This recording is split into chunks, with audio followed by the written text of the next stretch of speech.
Okay, അപ്പോൾ അങ്ങനെയാണെങ്കിൽ നമുക്ക് സ്റ്റാർട്ട് ചെയ്യാം. സോ നമ്മൾ ഇന്ന് നോക്കാൻ പോകുന്നത് നമ്മുടെ ലീഗൽ ആപ്റ്റിറ്റ്യൂഡിൽ തന്നെ വൺ ഓഫ് ദി ഇമ്പോർട്ടൻ്റ് ആയിട്ടുള്ളൊരു ലോ ആണ് ലോ ഓഫ് ടോർട്ട്സ് എന്ന് പറയുന്നത്.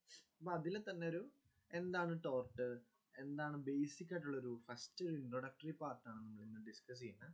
ഈ ഒരു ടോർട്ടിനെ സംബന്ധിച്ചിടത്തോളം നമ്മൾ കേരള ലോ എൻട്രൻസ് അല്ലെങ്കിൽ ഏത് ലോ എൻട്രൻസ് ആയിക്കോട്ടെ, ഒരു നോർമലി നമുക്ക് ഇതിന് ഒരു 4 to 5 questions will be asked from the law of torts. അപ്പോൾ നമ്മൾ ആ ഒരു കോൺസെപ്റ്റ് ക്ലിയർ ആക്കിയാൽ നമുക്കിത് മാസ്റ്റർ ചെയ്യാവുന്നുള്ളൂ. അത്ര ഏറ്റവും എളുപ്പമുള്ളൊരു പേപ്പറാണ് ടോർട്ട്.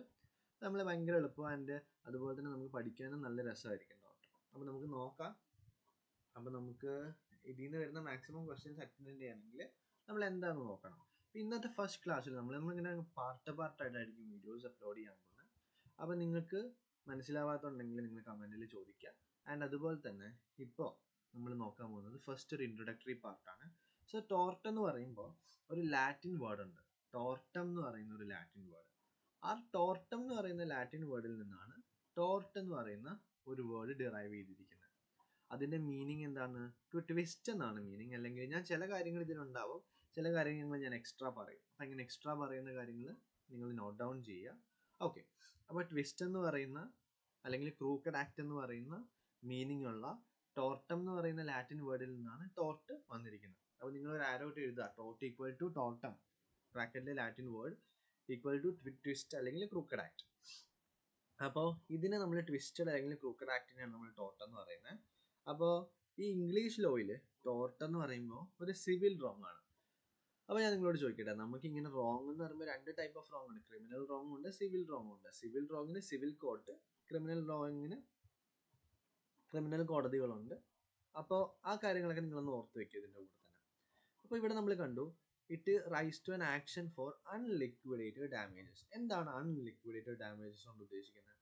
അതായത് ഇപ്പം നമുക്ക് ഇത്രേ ഉള്ളൂ, കോടതി ആണ് നമുക്ക് ആ ഒരു അതിന് മുന്നേ ഞാൻ ചോദിക്കട്ടെ, what is the difference between damage and damages?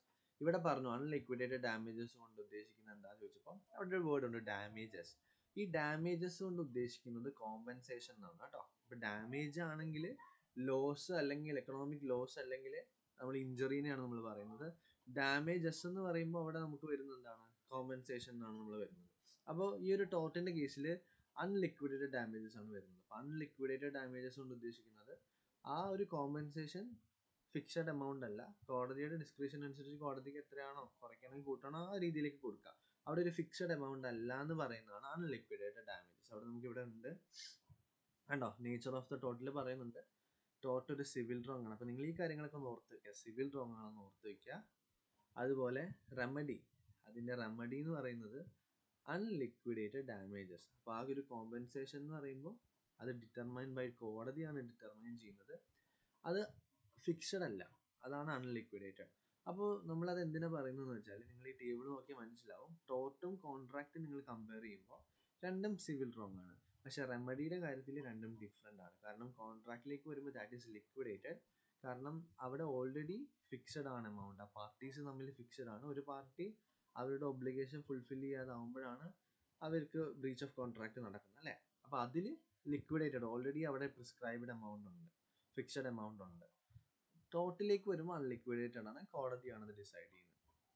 അപ്പോൾ ടോർട്ടിൽ ഫിക്സഡ് ബൈ ലോ ആണ്, കോൺട്രാക്റ്റിൽ ഡ്യൂട്ടി ഫിക്സഡ് ബൈ പാർട്ടീസ്. അപ്പോൾ നിങ്ങളിതൊന്ന് ഓർത്ത് വയ്ക്കുക. ക്രൈം അറിയാലോ, ക്രൈം എന്ന് പറയുമ്പോൾ പബ്ലിക് റോങ് ആണ്. അവിടെ ഇതുപോലെ ഡാമേജസ്, കോമ്പൻസേഷൻ അല്ല. നിങ്ങൾ വീണ്ടും മനസ്സിലാക്കണം, ഡാമേജും ഡാമേജസും തമ്മിൽ ഡിഫറൻസ് ഉണ്ട്. അത് മനസ്സിലാക്കിയാലേ നമുക്ക് മുന്നോട്ടേക്ക് പോകാൻ പറ്റുള്ളൂ. Damage simply refers to economic loss or ഇഞ്ചുറിനെയാണ് നമ്മൾ പറയുന്നത്. ഡാമേജസ് കൊണ്ട് ഉദ്ദേശിക്കുന്നത് കോമ്പൻസേഷൻ. ഇനി ഞാൻ കോമ്പൻസേഷൻ എടുത്ത് പറയില്ല, ഞാൻ ഡാമേജസ് എന്ന് തന്നെ പറയുള്ളൂ. പക്ഷേ ക്രൈമിലേക്ക് വരുമ്പോൾ അവിടെ പണിഷ്മെൻ്റ് ആണ്. ഓക്കെ, ആ കാര്യങ്ങൾ ഓർത്ത് വയ്ക്കുക. നിങ്ങൾ ഈ സാൽമണ്ടിൻ്റെയും ഇൻഫീൽഡിൻ്റെയും ജസ്റ്റ് ആ ഒരു ഇതൊന്ന് വായിച്ച് വെച്ചോ, ജസ്റ്റ് പഠിക്കുമെന്ന് വേണ്ട, വായിച്ച് വെച്ചോ. അപ്പോൾ ഇവിടെ പറയുന്നുണ്ട് ഈ ഡ്യൂട്ടി ഇൻ ടോർട്ട് എന്ന് പറഞ്ഞാൽ towards the person generally in rum, അതായത് ടുവേർഡ്സ് ദ പബ്ലിക്, അതൊക്കെയാണ് നമ്മൾ പറയുന്നത്. പബ്ലിക്കിനോടാണ് നമുക്ക് ഡ്യൂട്ടി ടോട്ടൽ, അതാണ് റൈറ്റ് ഇൻ റം എന്ന് ഉദ്ദേശിക്കുന്നത്. ഇനി റൈറ്റ് ഇൻ പേഴ്സൺ എന്ന് പറഞ്ഞാൽ സ്പെസിഫൈഡ് ആൾക്കാരോടാണ്. അതായത് ഒരു കോൺട്രാക്ട് എന്ന് പറഞ്ഞാൽ വിച്ച് ഈസ് ഇൻ പേഴ്സോണ, രണ്ട് സ്പെസിഫൈഡ് ആൾക്കാർ തമ്മിലുള്ളതാണ് കോൺട്രാക്ട്. ടോർട്ട് എന്ന് പറഞ്ഞാൽ duty in tort towards persons, ആൾക്കാർ പബ്ലിക്കിലേക്ക് വരുന്നതാണ്. അപ്പോൾ ഈ കാര്യങ്ങളാണ് നമ്മൾ ഓർത്ത് വെക്കേണ്ടത്. പിന്നെ നമ്മൾ ഈ ഒരു ഹിസ്റ്റോറിക്കൽ ഡെവലപ്മെൻറ്റിൽ നമ്മൾ ഏറ്റവും മെയിനായിട്ട് പഠിച്ചിരിക്കേണ്ട രണ്ട് കാര്യങ്ങളാണ്. ഒന്നെന്ന് പറഞ്ഞാൽ ടോർട്ട് ഡെവലപ്പ് ചെയ്തത്. How the torts develop. The tort law developed through judicial decisions. അപ്പോൾ എന്താണ് ജുഡീഷ്യൽ ഡിസിഷൻസ് എന്ന് വെച്ചാൽ, ഈ നമ്മുടെ കോടതിയില്ലേ, ഈ കോടതിയിൽ ഓരോ കേസുകളും വന്നു, ഓരോ കേസുകളുടെയും ഡിസിഷൻസിൻ്റെ ആ ഇതിൽ കൂടെയാണ് ഓരോ ടോർട്ട് കോൺസെപ്റ്റുകളും വന്നിരിക്കുന്നത്. ഇപ്പോൾ ഞാൻ പറഞ്ഞ ഒരു എക്സാമ്പിൾ, ഇപ്പോൾ റെയ്ലൻ വേഴ്സസ് ഫ്ലെച്ചർ എന്ന് പറയുന്ന ഒരു കേസിൽ നിന്നാണ് സ്ട്രിക്റ്റ് ലയബിലിറ്റി എന്നാണ് ടോർട്ടിൻ്റെ ഒരു കോൺസെപ്റ്റ് വന്നത്. അതുപോലെ MC Mehta versus union of India എന്ന് പറഞ്ഞൊരു സുപ്രീം കോടതി, ഇന്ത്യൻ സുപ്രീം കോടതി കേസിൽ നിന്നാണ് ആബ്സൊല്യൂട്ട് ലയബിലിറ്റി എന്ന് പറഞ്ഞൊരു കേസ് വന്നത്. അപ്പോൾ ഓരോ കേസിൻ്റെയും ഡിസിഷനിൽ നിന്നായിരിക്കും ഓരോ കോൺസെപ്റ്റുകൾ ടോർട്ട് വന്നത്. അങ്ങനെയാണ് ടോർട്ട് ഡെവലപ്പ് ചെയ്തിരിക്കുന്നത്. അപ്പോൾ ഇംഗ്ലീഷിലാണ് ടോർട്ട് ഉള്ളത്. അപ്പോൾ ഈ ടോർട്ട് എന്ന് പറയുമ്പോൾ ജുഡീഷ്യൽ ഡിസിഷൻസ് മറക്കരുത്. ചിലപ്പോൾ അത് ക്വസ്റ്റ്യൻ, ഞങ്ങളൊക്കെ എഴുതുമ്പോൾ അതൊരു ക്വസ്റ്റ്യൻ ആയിരുന്നു, എങ്ങനെയാണ് ടോർട്ട് ഡെവലപ്പ് ചെയ്തത്. അപ്പോൾ നമ്മളൊരു കേസിൻ്റെ പ്രസിഡൻസ് അല്ലെങ്കിൽ ജുഡീഷ്യൽ ഡിസിഷൻസ് വഴിയിട്ടായിരിക്കും ടോർട്ട് ഡെവലപ്പ് ചെയ്തിരിക്കുന്നത്.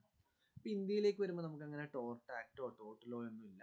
നമ്മൾ എന്ത് ചെയ്യുന്നുണ്ട്, ഈ ടോർട്ടിൻ്റെ കുറച്ച് കോമൺ പ്രിൻസിപ്പിൾസ് നമ്മുടെ രീതിയിലേക്ക്, നമ്മുടെ ഇവിടുത്തെ ലോസുമായിട്ട് എങ്ങനെയാണോ അത് ചേർന്ന് പോകുന്ന ആ രീതിയിലേക്ക് നമ്മൾ അതിനെ മോഡിഫൈ ചെയ്തിട്ട് നമുക്ക് വേണ്ട കുറച്ച് കോൺസെപ്റ്റ് എടുക്കുകയാണ് ചെയ്തിരിക്കുന്നത്. അല്ലാതെ നമ്മൾ മൊത്തത്തിൽ ടോർട്ട് ഫോളോ ചെയ്യുന്നില്ല. ഓക്കെ, അതൊരു ഇംഗ്ലീഷ് ലോ ആണ് ടോർട്ട് എന്ന് പറഞ്ഞാൽ കേട്ടോ. അപ്പോൾ അങ്ങനെ ഓർത്ത് വയ്ക്കാം. അപ്പോൾ നമുക്ക് കുറച്ച് ക്വസ്റ്റ്യൻസ് നോക്കാം. ടോർട്ട് എന്ന് പറയുമ്പോൾ